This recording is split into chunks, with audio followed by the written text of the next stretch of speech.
Phone tapping case విచారణలో నోటీసుల పర్వం మొదలైంది. ఇవాళ సిట్ ముందుకు యుగ తులసి ఫౌండేషన్ చైర్మన్, మాజీ టీటీడీ సభ్యుడు కె శివకుమార్ హాజరయ్యారు. బంజారాహిల్స్లోని ఇంటిగ్రేటెడ్ కమాండ్ కంట్రోల్ సెంటర్లో ఆయన్ను సిట్ విచారించింది. సిట్ అధికారులు అడిగిన ప్రశ్నలకు ధర్మబద్ధంగా, నిజాయితీగా సమాధానాలు చెప్పానన్నారు శివకుమార్.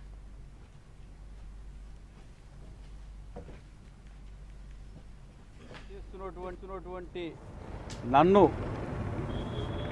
తిరుమల తిరుపతి దేవస్థానానికి మాజీ పాలక మండలి సభ్యునిగా పనిచేసినటువంటి నాకు సిట్టు నోటీసులు ఇవ్వడమే ఏంటి అని చాలామంది ప్రశ్నించడం జరిగింది. ముఖ్యంగా ఈరోజు ఇక్కడికి వచ్చిన తర్వాత సిట్ అధికారులు అడిగినటువంటి ప్రశ్నలకి నేను ధర్మబద్ధంగా, నిజాయితీగా నాకు తెలిసినటువంటి సమాచారాన్ని వారికి తెలియజేయడం జరిగింది. ఒక గోసేవ చేస్తున్నటువంటి నన్ను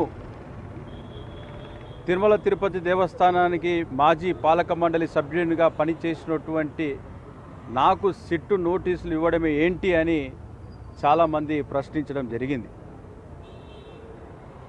ముఖ్యంగా ఈరోజు ఇక్కడికి వచ్చిన తర్వాత సిట్ అధికారులు అడిగినటువంటి ప్రశ్నలకి నేను ధర్మబద్ధంగా, నిజాయితీగా నాకు తెలిసినటువంటి సమాచారాన్ని వారికి తెలియజేయడం జరిగింది. ఒక గోసేవ చేస్తున్నటువంటి నన్ను తిరుమల